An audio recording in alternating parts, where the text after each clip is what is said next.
আসসালামু আলাইকুম প্রিয় স্বপ্নবাজ বন্ধুরা, কেমন আছেন? আশা করি সুস্থ আছেন, ভালো আছেন।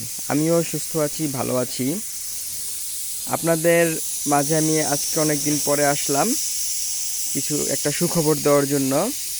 সুখবরটা হচ্ছে আমাদের মুরগিগুলোতে অলরেডি ডিম পাড়া শুরু করছে। এই যে হচ্ছে দেখেন ডিম, অলরেডি 5টা ডিম পাড়ছে। আশা করি আজকেও মোটামুটি আমরা 3 দিনে 5টা ডিম পাওয়া গেছে। 3 দিনে 5টা ডিম পারছে। উম, আজকেরটা এখন তো আমরা পাইনি কে, হয়তো প্রতিদিন দুপুরের দিকে ওরা ডিমগুলা পাড়া শুরু করে।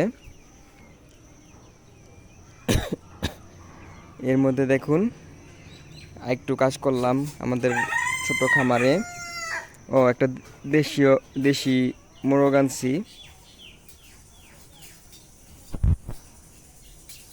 দেশি মোরগ, সে খুব স্মার্ট।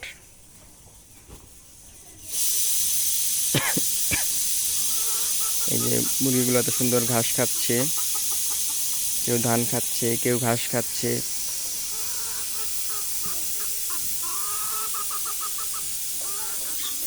এই যে মোরগটা,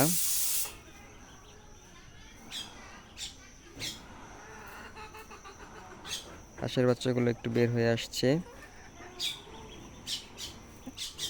এর মধ্যে যে মুরগিতে পাও দিয়া এমনভাবে খুঁজতো যে নেটগুলা আলগা হয়ে যেত।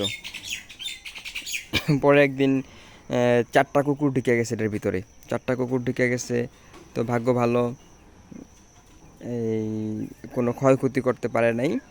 তো সেই চিন্তার থেকেই আমি সিমেন্ট বালু মিশিয়ে জায়গাটা সুন্দর করে পাকা করে দিছি। পরে এখানে এই যে সুইমিং পুলটা সুন্দর করে একটু বড় করে দিছি, যেহেতু হাঁস গোসল করে এখানে। কিন্তু মুরগির জ্বালায় আর হাঁসই থাকতে পারে না, যার বাড়ি সেই থাকতে পারে না, এমন একটা অবস্থা। যাই হোক, সুখবর হচ্ছে এটাই যে আমাদের অলরেডি মুরগিতে ডিম পাড়া শুরু করে দিছে। দেখা যাক এখন কত তাড়াতাড়ি কয়টা ডিম পাড়তে পারে। যেহেতু আমাদের মুরগি, বড় মুরগি হচ্ছে 4টা। 4টার মধ্যে 2টা হচ্ছে বড় মুরগি, 2টা মাঝারি মুরগি। এখন দেখি কত তাড়াতাড়ি মুরগিগুলোতে ডিম পাড়ে, বাচ্চা ফোটায়। সেই পর্যন্ত আমার জন্য দোয়া করবেন, আমার খামার জন্য দোয়া করবেন, ওরা যেন সুস্থ থাকে।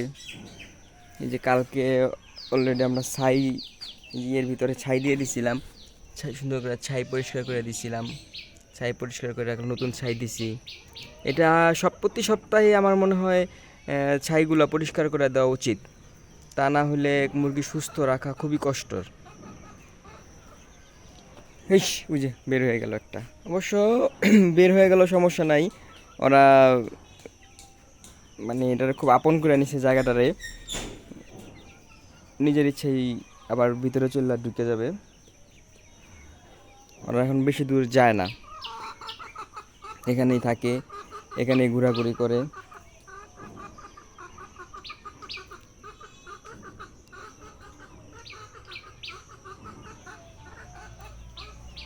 কিরে, তোর নাম কি?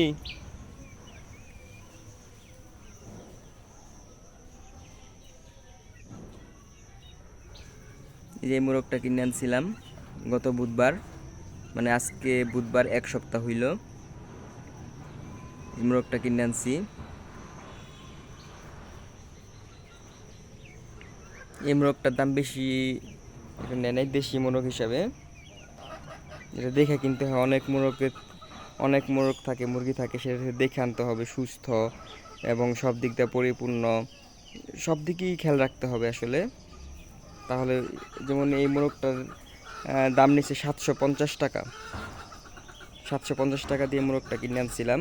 যেহেতু আমার নিজের মোরগ এখনও বড় হয় নাই, যে আমার নিজের এই যে ছোট বাচ্চার মোরগ এখন তৈরি বড় হয় নাই, সে এখনও ছোট। যে গুরু মায় দিচ্ছে ঠোকর। যাই হোক, দেখা যাক কত তাড়াতাড়ি আর কয়টা ডিম পারে। সে পর্যন্ত আপনারা ভালো থাকবেন, সুস্থ থাকবেন। যা হুশ, তাড়াতাড়ি ঢোক, তাড়াতাড়ি ঢোক, তাড়াতাড়ি ঢোক। দেখেন কি সুন্দর করে ঢুকে যাবো। তাড়াতাড়ি তাড়াতাড়ি তাড়াতাড়ি। এই তো, গুড।